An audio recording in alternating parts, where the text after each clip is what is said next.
Hello friends, welcome to খেল দুনিয়া। Super cup সেমিফাইনালে জামশেদপুর এফসির বিরুদ্ধে গুরুত্বপূর্ণ ম্যাচে নেমেছিল ইস্টবেঙ্গল। তো সেই ম্যাচে জামশেদপুর এফসিকে 2-0 গোলে হারিয়ে সেমিফাইনাল থেকে ফাইনালে চলে গেল ইস্টবেঙ্গল। ম্যাচের গোলদাতা হিজাজি এবং সিভেরিও, পেনাল্টি মিস করেছেন ক্লেটন সিলভা।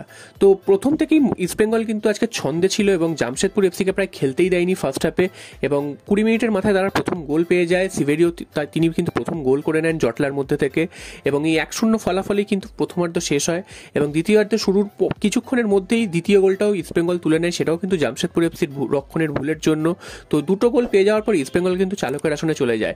তারপর 55 মিনিট বা 60 মিনিটের পর থেকে জামশেদপুর এফসি প্রচুর আক্রমণ করেছে, অনেকগুলো গোলের সুযোগ তৈরি করেছে, তবে নিজেদের ব্যর্থতা এবং ইস্টবেঙ্গল ডিফেন্সের জন্য কিন্তু জামশেদপুর এফসি আর গোল পরিশোধ করতে পারেনি। এবং ক্লেটন সিলভা তিনি কিন্তু একটি পেনাল্টি পেয়েছিল, যদিও পেনাল্টিটি কতটা সত্যি ছিল সেটা কিন্তু প্রশ্নের, কারণ পেনাল্টিটা রিপ্লে দেখে মনে হয়েছে সেটা একদমই পেনাল্টি ছিল না, তবে সেই পেনাল্টিটা কিন্তু মিস করেছেন ক্লেটন সিলভা এবং তার ফলে কিন্তু গোল সংখ্যা আর বাড়েনি, 2-0 গোলেই থাকে। এবং শেষ মুহূর্তে জামশেদপুর এফসি প্রচুর আক্রমণ করেছিল, তবে সেই আক্রমণগুলোকে সামাল দিয়ে তারা কিন্তু ফাইনালের পথে চলে গেল। তো ফাইনালে ইস্টবেঙ্গলের মুখোমুখি হবে উড়িষ্যা এফসি এবং মুম্বাই সিটি এফসির মধ্যে বিজয়ী যে হবে তারা। তো দেখা যাক শেষ পর্যন্ত ইস্টবেঙ্গল ট্রফি করা কাটাতে পারে কিনা।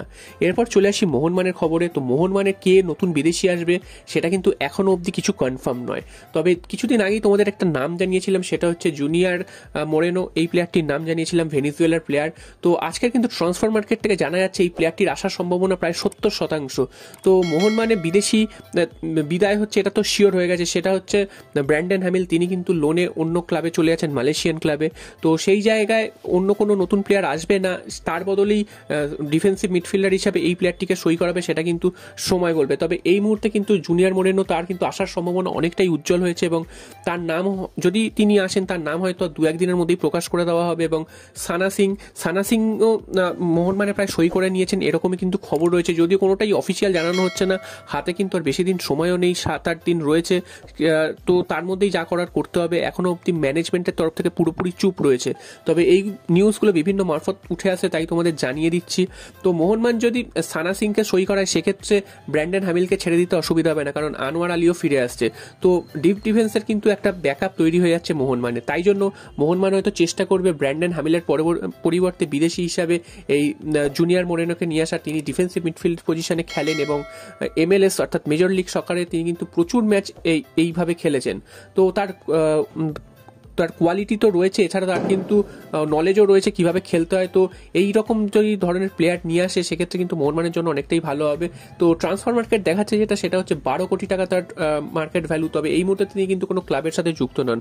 তবে ট্রান্সফার মার্কেট যেই ভ্যালুগুলো দেখায় সেগুলো যে সবসময় সত্যি হয় তা কিন্তু একদমই নয়। তো তিনি এখন অবধি কোনো ক্লাব পাননি, কেন তিনি ক্লাব পাননি সেটাও কিন্তু একটা প্রশ্নের কথা, কারণ তিনি যদি এক ভালো প্লেয়ার হন, তিনি যদি ফিট থাকেন, সেক্ষেত্রে কোনো ক্লাব কেন পাননি? তিনি কি আনফিট রয়েছেন? মোহনবাগান কিন্তু জেসন কামিংস বা আরমান্দো সাদিকু এই প্লেয়ারদের কিন্তু তাদের পারফরমেন্স দেখে বা অন্য ক্লাবে তারা কেমন খেলেছেন সেই দেখেই নিয়ে এসছে এত টাকার বিনিময়। তারপর তারা এসে কিন্তু সে অর্থে মোহনবাগানে মানিয়ে নিতে পারেননি বা মোহনবাগানে তারা কিন্তু খেলতে পারেননি। তো এরকম যদি ঘটে সেক্ষেত্রে মোহনবাগান কিন্তু আবার সমস্যার সম্মুখীন হবে। তো তাই জন্য যেই বিদেশি আসুক না কেন তাকে কিন্তু দেখে শুনে নিয়ে আসতে হবে, এবং তিনি কতটা ফিট আছে সেটাও কিন্তু মোহনবাগান ম্যানেজমেন্টকে চিন্তা ভাবনা করতে হবে। তো জুনিয়র মোরিনো এই প্লেয়ারটি যদি আসে তোমরা কতটা খুশি হবে তোমরা কিন্তু অবশ্যই কমেন্ট বক্সে জানিও। যেহেতু এই প্লেয়ারটি 70% আসার সম্ভাবনা উজ্জ্বল হয়েছে, তাই জন্য কিন্তু এই নিউজটা তোমার